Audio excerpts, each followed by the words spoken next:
Enactment of the constitution.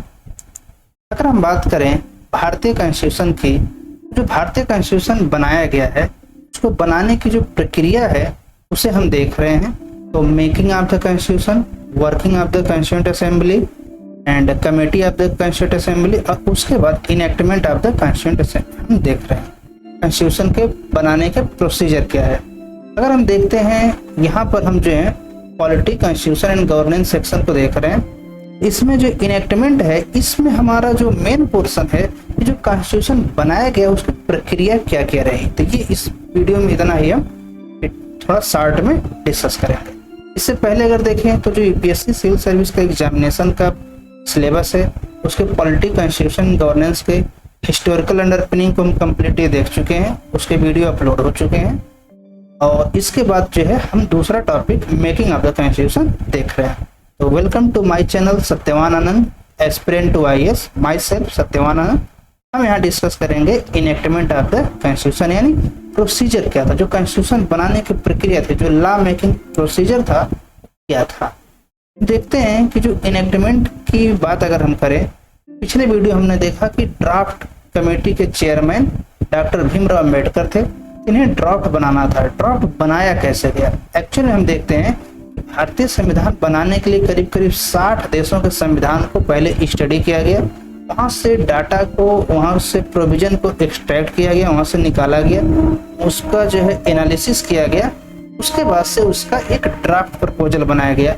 उस draft proposal को फिर जनता के सामने रखा गया, जनता ने फिर उसमें कुछ अमेंडमेंट किया, कुछ सुझाव दिए, कुछ क्रिटिसिज्म भी आए सामने, उनको देखते हुए फिर से एक नया प्रपोजल बनाया गया और उसको जब फिर फाइनल किया गया तो उसके बाद करीब करीब 141 दिन में इन्होंने ड्राफ्ट को बनाया था। तो अगर हम देखें तो जो ड्राफ्ट बनाया गया, तो बी.आर. अम्बेडकर जो ड्राफ्ट बनाए वो 4 नवंबर 1948 को फर्स्ट रीडिंग उसकी हुई। यानी हम देखते हैं कि जो फर्स्ट ड्राफ्ट बना था, जो प्रपोजल बना था, वो फरवरी 1948 में 8 महीना उन्होंने पब्लिक के सामने रखा।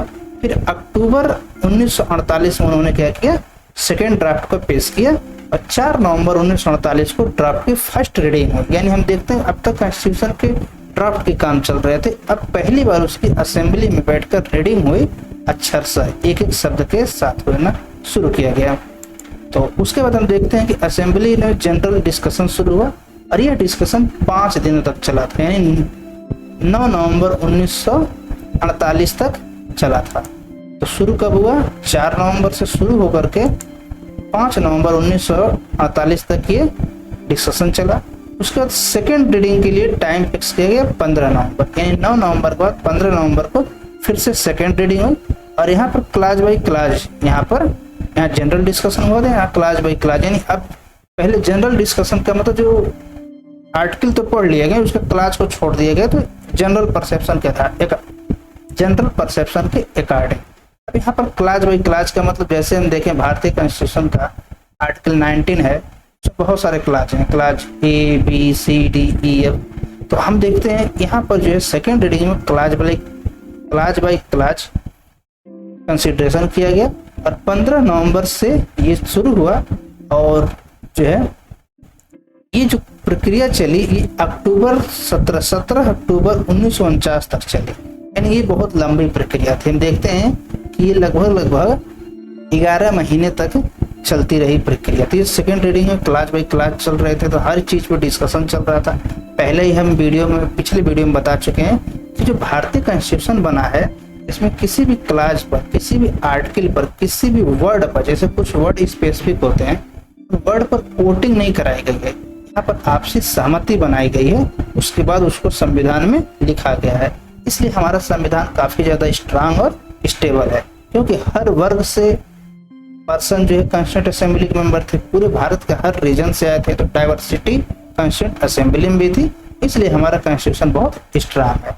अगर हम देखें तो जो ये चल रहा था, रीडिंग चल रही थी, उसमें 7,653 अमेंडमेंट सामने आए, जिनमें से 2473 अमेंडमेंट पर एक्चुअल में डिस्कस किया गया। यानी अमेंडमेंट बहुत ज़्यादा आए थे लेकिन सभी पर विचार नहीं किया गया, लेकिन 2473 अमेंडमेंट जो सजेशन में आए थे, प्रपोज किए गए थे, उस पर एक्चुअल में डिस्कस असेंबली में हुआ था। आगे देखें, थर्ड रीडिंग जो है शुरू की गई 14 नवंबर 1949 को, तो सेकेंड रीडिंग खत्म हुई थी 17 अक्टूबर 1949 को। उसके एक महीने के बाद हम देखते हैं 14 नवंबर 1949 से थर्ड रीडिंग स्टार्ट की गई। भीमराव अंबेडकर जो है एक मोशन पेश किए असेंबली में। मोशन क्या था? The constitution as settled by the assembly be passed. बस इतना ही था मोशन में। जैसा कि हम देखते हैं कि सेकेंड रीडिंग जब कंप्लीट हो गई, उसके सारे अमेंडमेंट को हम देखते हैं यहाँ पर। अमेंडमेंट पर एक्चुअल में डिस्कस किए गए 2473 पर। उसके बाद उन्होंने मान लिया कि लगभग हमारा संविधान कंप्लीट हो गया, उसमें सारे प्रोविजन हो गए कंप्लीट, तो उन्होंने मोशन रखा the constitution as settled by the assembly be passed. उसके बाद जो वो मोशन सामने रखा गया। The motion on draft constitution are declared as pass on November 26, 1949। तो हम देखते हैं कि 14 नवंबर से 26 नवंबर के बीच उन्होंने कुछ डिस्कशन किए और 26 नवंबर 1949 को ये डिक्लेयर किया गया कि यह मोशन पास हो गया। मोशन पास होने का मतलब कॉन्स्टिट्यूशन के प्रोविजन को सहमति मिल गई and receive the signature of the member and president. तो हम देखते हैं कि जो कॉन्स्टिट्यूंट असेंबली के मेंबर थे उन्होंने उस पर सिग्नेचर किया, फाइनल की वो अब रेक्टिफाई कर रहे हैं कि उन्होंने जो कुछ भी लिखा है वो सही तरीके से लिखे और हमारे सभी जनता, जो हमारी जनता है, एक्चुअली संविधान लिखा किसके लिए? सिटीजन के लिए सिटीजन के लिए लिखा जा रहा है। तो उन्होंने जनता के तौर पे आकांक्षाओं को देखते हुए, पीपल्स एस्पिरेशन को ध्यान में रखते हुए उन्होंने सिग्नेचर किया कि हम जनता के हिसाब से कानून बनाए हैं। और मेंबर साइन किए, प्रेसिडेंट कौन थे?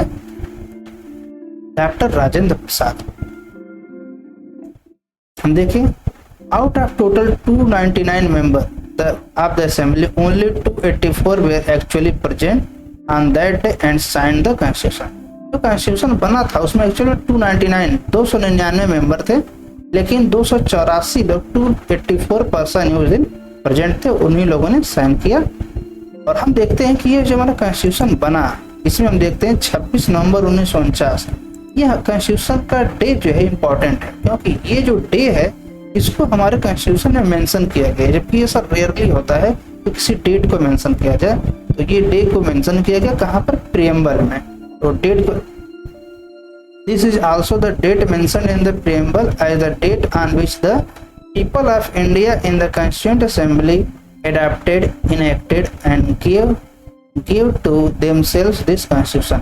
हम देखते हैं भारतीय कॉन्स्टिट्यूशन में साफ साफ लिखा है कि भारत का जो संविधान है वो 26 नवंबर 1949 को बनकर तैयार होता है और जनता द्वारा, स्वयं भारतीय पब्लिक द्वारा, जनता द्वारा, सिटीजन द्वारा एडॉप्ट किया गया है, इनएक्ट लॉ को बनाया गया है और गिव टू देमसेल्व्स, स्वयं को ही समर्पित किया गया। यानी भारतीय कॉन्स्टिट्यूशन प्रियम्बल में ऐसा लिखा है कि भारतीय जनता ने स्वयं बनाया है, स्वयं एडॉप्ट किया है और स्वयं को ही दिया है।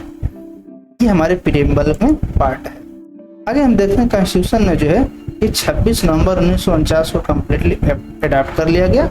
जब एडॉप्ट किया गया, यानी जब 26 नवंबर 1949 को हमारा संविधान बना, उस समय हमारे संविधान में एक प्रियम्बल था जो कि प्रेजेंट टाइम में 395 आर्टिकल थे और 8 शेड्यूल थे।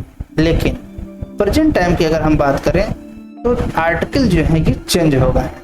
अब करीब 470 या उससे भी ज़्यादा आर्टिकल हो गए और 8 शेड्यूल की जगह 12 शेड्यूल, 12 शेड्यूल हमारे कॉन्स्टिट्यूशन में है।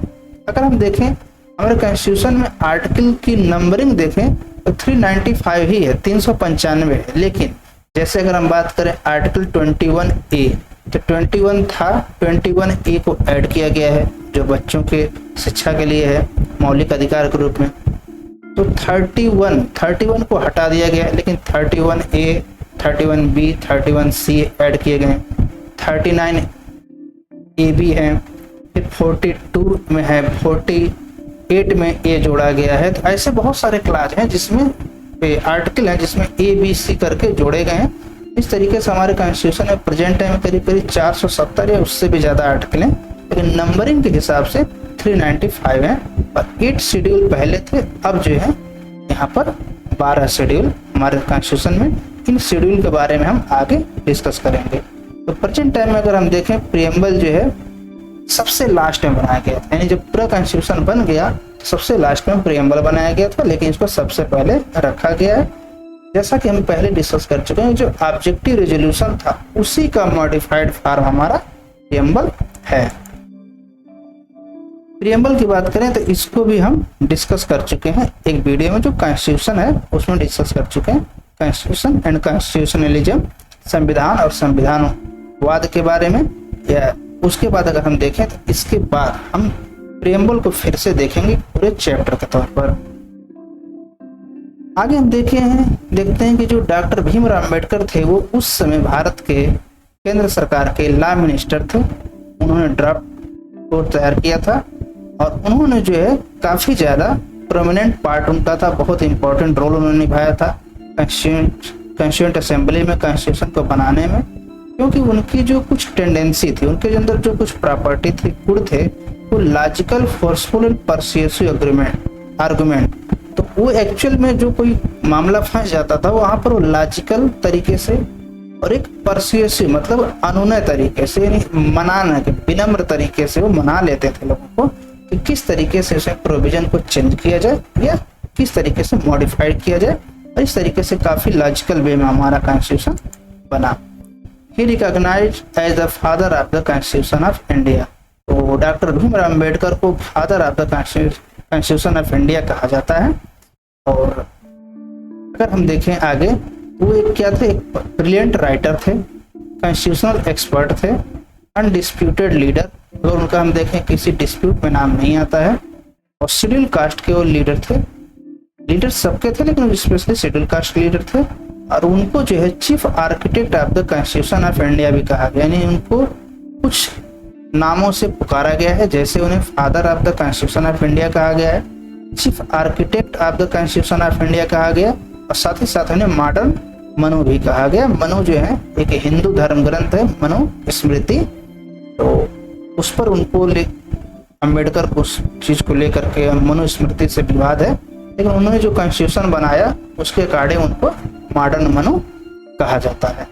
ये था हमारा कॉन्स्टिट्यूशन के इनएक्टमेंट की प्रोसीजर। इसके बाद हम देखेंगे इन्फोर्समेंट ऑफ द कॉन्स्टिट्यूशन, यानी जो हमारा नेक्स्ट वीडियो आएगा वो होगा इन्फोर्समेंट ऑफ द कॉन्स्टिट्यूशन, यानी जो कॉन्स्टिट्यूशन बना तो लिए गए, अब उनको इन्फोर्समेंट कैसे किया जाएगा, कब किया जाएगा, प्रक्रिया क्या होगी, इन सब चीजों को हम अगले वीडियो में देखेंगे। सो अगर वीडियो अच्छा लगा हो तो लाइक जरूर करें, कुछ पूछना हो, क्वेरी हो, कुछ और जानना चाहते हैं, या कोई नया टॉपिक जिस पर वीडियो हम चाहते हो, कमेंट बॉक्स में बता सकते हैं। और इसके अलावा हम जो है वीडियो को शेयर करें ज़्यादा से ज़्यादा लोगों के पास, और चैनल को सब्सक्राइब जरूर करें, जिससे हमारे साथ जुड़े रहें, और बेल आइकन को प्रेस करें लेटेस्ट नोटिफिकेशन पाने के लिए। So thanks for watching. जय हिंद।